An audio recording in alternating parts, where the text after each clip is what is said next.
we'll understand about recovery from anesthesia. Okay. So the recovery is determined by the how fast the partial pressure of that particular agent will drop in the brain. Okay. Just like induction, the faster the partial pressures can be achieved in the brain, that means the patient will get induced faster. Faster the partial pressures of the brain drop, once you have stopped the agent, that means the recovery will start happening. In the induction, we can speed up the induction, right? We had something known as concentration effect. So in that, what we had learned that if we start with a higher partial pressure, we start with a higher fraction of the agent, then we can achieve the concentration in the alveolus faster. Then we can achieve the partial pressures in the alveolus, blood, and brain faster. But there is no such provision for recovery. All right. So when you want recovery, when you switch off the agent, all right. So now what you will expect, you have switched off the agent. So there is no agent present in your circuit, right? There's no agent which is going, right, from the machine to the patient. So that has stopped. So now what will happen? Gradually, there will be a reversal of the partial pressure gradient. So when you were inducing the case, when the case was ongoing, the partial pressure gradient was how it was highest in the at the machine end, then in the alveolus, then in the blood, and then in the brain. Now what is, and then ultimately there is achievement of equilibrium, right? Now when you start the recovery, so now you switched off the agent, right? So now what will happen? There'll be a reversal, gradually there'll be a reversal of the partial pressure gradient. So higher partial pressure will be at the brain, then the agent will start diffusing out from the brain, come into the blood. From the blood, it will come to the alveolus, and from alveolus, it will be exhaled out, right? It will go back into the expiratory limb. So that is the way recovery occurs. Now, what are the two factors which will affect the speed of the recovery of the patient? So the two factors which are one is which agent have you used, which I mean indirectly is the solubility of the agent. Okay. So if I tell you that I am using an agent which is very highly soluble, okay. So if I'm telling you I'm using an agent which is very highly soluble, so for example, the ones which have got high blood gas solubility, right? So what do I mean by that? So this I mean agents like isoflurane, right? Agents like halothane. So these agents, because they're highly soluble, so that means they will take a longer time to move out from the tissue to come to the blood, from the blood to the alveolus. All right. So recovery time will be more for such agents. So recovery time depends on solubility of agent means what? It depends basically on the agent's property. Second thing which affects the recovery, how which will affect the recovery time, right? So duration of administration of your anesthetic agent. If you've been giving long duration anesthesia, you a long surgery like spine surgery or some other surgery, neurosurgery, which is going on maybe for 10 hours, 12 hours. So longer duration surgery, longer will be the time taken for the patient to recover from the inhalation agent. All right. Then, as I told you, that solubility of the agent, right? So if I have a poor soluble agent, that means what? Agents with a low blood gas solubility. So I mean what? I mean in this we have sevoflurane, we have desflurane, right? So they will have a shorter recovery time, which means what? As soon as I switch off the agent, they will quickly move out from the tissue into the blood and quickly reach the alveolus and quickly be out of the person's system, right? Now you cannot speed up the recovery, as I told you, because that is only the concentration effect is applicable only at the time of induction. There is no such facility available at the time of recovery. Okay. So now there is one thing that you need to keep in mind. So now we were all talking about the brain, right? Because we are more concerned with the return of consciousness of the patient. So that is what we relate recovery with, right? But even after when there is a prolonged exposure to the anesthetic agent, so what happens? You know that there are large volume tissues in our body, like the skeletal muscle, like the fat, right? They occupy large body mass of our body, but they receive very low blood supply, right? So these tissues take a lot of time to equilibrate, right? I had told you it takes hours and hours, right? 3 time constants for the brain was how much? It was only 15 minutes, right?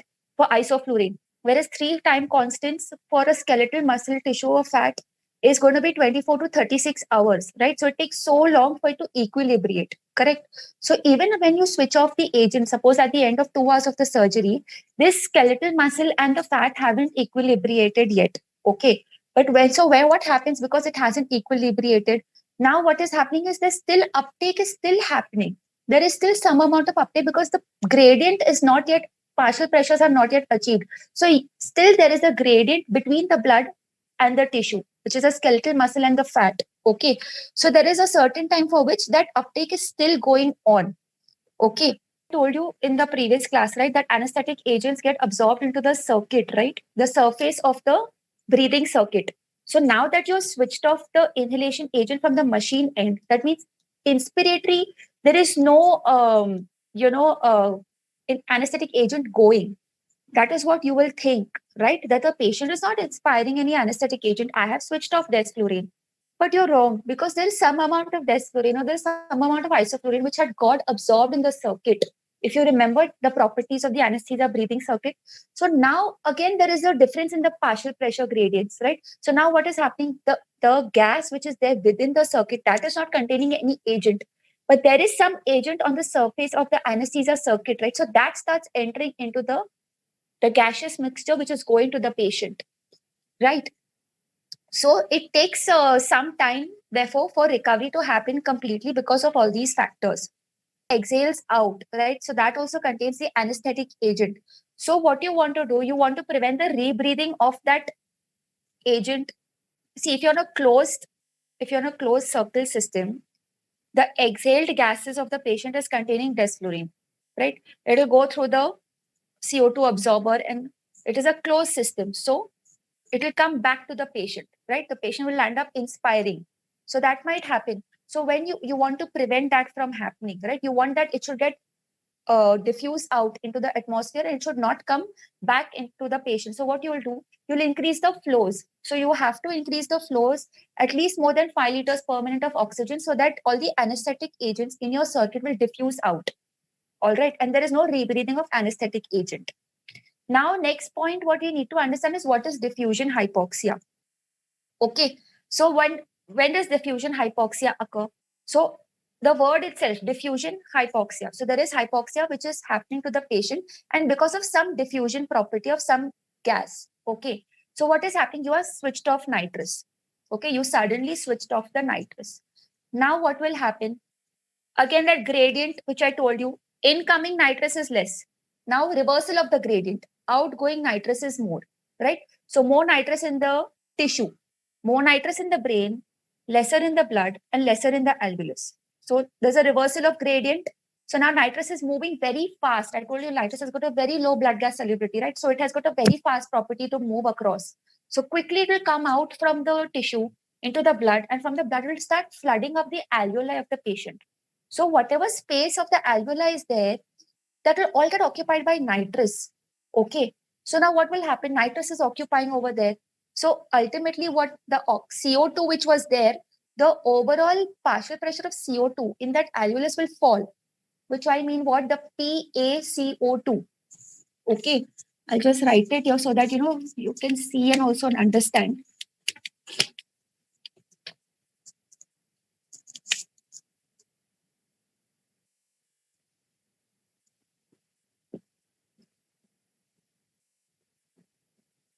So as I told you, when you switch off the nitrous will flood the alveoli. Okay. And now what will happen, because nitrous has flooded into the alveoli, there will be decrease in the something known as PaCO2, which means what? The overall space. So if this is the alveoli and there was this much CO2 over here, okay, and maybe there was some amount of oxygen over here, and this much is nitrous. Okay. Now what happens? Nitrous is so fast flooding this whole space that it will occupy large majority of the chunk of this alveoli. Okay. So overall what happened? The CO2 and the O2, the alveolar CO2 and O2 will drop. So there will be decrease in the PaO2 also. And we know that this is a very important respiratory center stimulant, right? So if this falls, the respiratory center stops getting stimulus. If respiratory center stops getting stimulus, your patient will not get any stimulus to breathe, right? So there'll be reduction in the respiratory rate, there'll be reduction in the tidal volume. What will that cause? If the patient is breathing less, that means he's inspiring less, which means less oxygen is entering his alveoli. Okay. So less oxygen is entering his alveoli means what? Hypoxia will happen. Correct. So the stimulus for breathing is not coming because CO2 has been dilute it in the alveolus because the nitrous has flooded it. So this occurs maximum when? When does it occur maximum? This diffusion hypoxia. It occurs 1 to 5 minutes after discontinuing nitrous. Okay, so after you have discontinued the nitrous, so switched off the nitrous, it takes 1 to 5 minutes. Over that time, this nitrous moves so fast into alveolus and occupies it. So what do? You give supplemental oxygen. All right. By giving supplemental oxygen immediately after switching off nitrous, you can prevent this from happening. Okay. Next point. Okay. What is this? The role, what happens to nitrous and closed spaces in our body. Okay. So nitrous. Now listen to this carefully. So nitrous has a blood gas partition coefficient, which is 34 times more than nitrogen. Okay. So these air occupying spaces which are there, they are containing air. Okay. It does not contain any gas. It contains air. All right. Air means what? So the air composes what? 21% oxygen, 70% nitrogen, right? So we are comparing nitrogen with nitrous. Property of nitrous, which is causing the expansion of air-filled pockets in our body. Okay, so nitrous diffuses into the cavity 34 times faster than nitrogen can leave the cavity. Okay, so if suppose this is the middle ear, okay, and there is air in it, air is containing nitrogen and nitrous is out, nitrous will enter in 34 times fast. Okay, so 34x. All right, so it is 34 times faster than nitrogen can move out. So there is very less than that nitrogen can move out. Ultimately, what will happen? This space will contain nitrogen also, and it will contain so much of nitrous. What's going to happen? This is a closed space, right? Middle ear is a closed space. So this will cause increase in the pressure within the middle ear, right? Because the middle ear is a non-compliant space. Whereas if I told you that this is not the middle ear and I told you this is a compliant space, okay, so what if I mean if it is a bowel, okay, if it is a bowel loop and this is happening, nitrous is moving in 34 times faster, nitrogen is not getting enough time to move out. So there is accumulation of both of these. So now what's going to happen? There will be increase in the size of that space. So there's not going to be increase in pressure. There's going to be increase in the volume. Okay. So this is the problem that occurs with nitrous and closed spaces. If that space is a non-compliant space, like the middle ear, the pressure will increase. If the space is a compliant space like bowel, that space will expand. So if there's a patient who has got a premature retinal, separation, retinal detachment also. So what do? Intraocular bubbles are inserted by the ophthalmologist, all right, which pushes the retina back wherever it's detached from. So these are air bubbles which are inserted, okay, into the eye. If the patient undergoes surgery, after undergoing this procedure, okay, if he undergoes a surgery, you have to be careful that you don't give nitrous to this patient for at least 10 weeks. Okay. So 10 weeks from the day of insertion of those air bubbles, he is not allowed to be receiving nitrous for the next 10 weeks. Or else what will happen? That bubble, that micro bubble which is present inside his eye, which was for therapeutic purposes, will now expand in size and can cause compression of the retinal artery and can cause blindness. All right, so this is one important application that you need to remember. Additionally, if you have a case of intestinal obstruction which comes for emergency surgery, you're not supposed to use nitrous. Okay, anywhere you think if there is a pneumocephalus, all right, if there's a pneumothorax, you're not supposed to use nitrous because that will cause expansion of that air-filled space and compromise the patient's condition. We need to know what is MAC, what is MAC awake, what is MAC MAC memory. All right. So this is the concentration. This is the minimum concentration of the inhalation agent, which will prevent. Now look at these words carefully. Prevent any skeletal movement, right? Skeletal muscle contraction in 50% patient to surgical stimulus, right? Surgical noxious stimulus. This we have understood, right? MAC is what? Have they spoken about consciousness in this definition? Pay attention to the definition. They haven't said anything about consciousness. Have they said anything about memory? Awareness? No. So this is the minimum amount of anesthetic agent that will prevent a contraction occurring in any of the skeletal muscles when an incision is taken in 50% of the patients. All right. So have they spoken about a patient who is already receiving a muscle relaxant? Have they said a patient with or without skeletal muscle relaxant? So now you need to understand what is balanced anesthesia. So balanced anesthesia is what? You need loss of consciousness, right? You need analgesia. You need muscle relaxation, right? You need amnesia. These are properties of a good anesthesia, right? This is only speaking about no skeletal muscle contraction, no muscle contraction occurring. So they haven't spoken about anything else, right? So when we give general anesthesia, we supplement with giving a muscle relaxant intravenously. Okay. We supplement. So this 50%, you will tell me the remaining 50% will, have muscle contraction to a surgical stimulus. Yes, they will. That is only if you will give pure volatile anesthetic without supplementing with any IV drug. Because you're supplementing with IV drug, the remaining 50% patients are also covered and nobody has a muscle contraction occurring. Okay. Now, what does that mean? That there is immobility. The patient is immobile.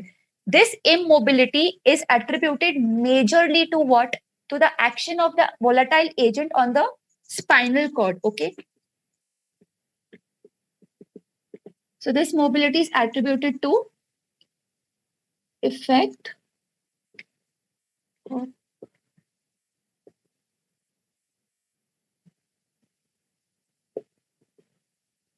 So they are saying this is because of the effect of the volatile agent on the spinal cord. Did they say it was the effect on the cerebrum? So what they did was they did a study, okay, and they evidenced this. What did they do?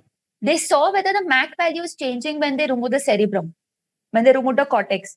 Is the MAC value becoming less or no? No, it still remains the same.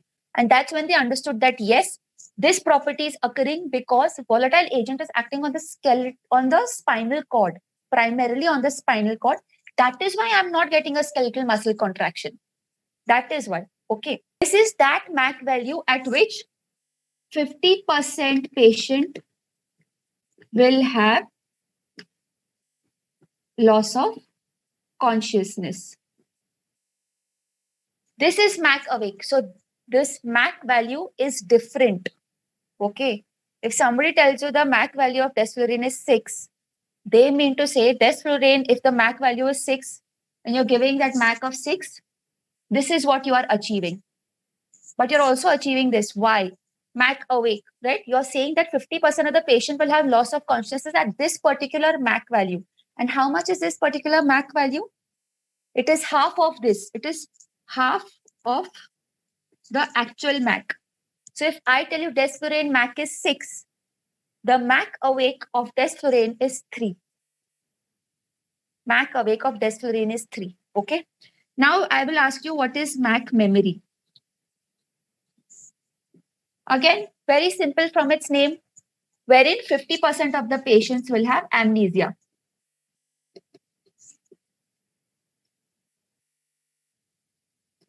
Correct?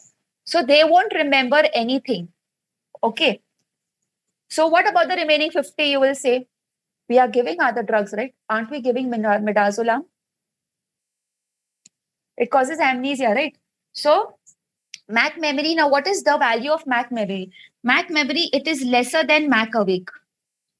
So now let's understand again. So if I'm using desflurane is having a MAC of 6, which means what? If I have a MAC of 6 during the surgery, I know that 50% of the patients, there is a 50% chance that this patient will not have a muscle contraction to the noxious surgical stimulus. Okay.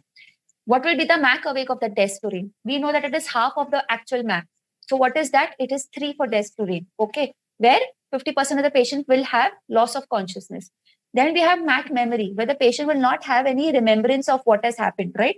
So 50% of the patient will have amnesia. So what is this value? This is less than the awake. So if I say Desflorane's MAC awake is 3, the MAC memory is less than 3. All right. So when you do MAC monitoring, this is what you should keep in mind when you're conducting the case.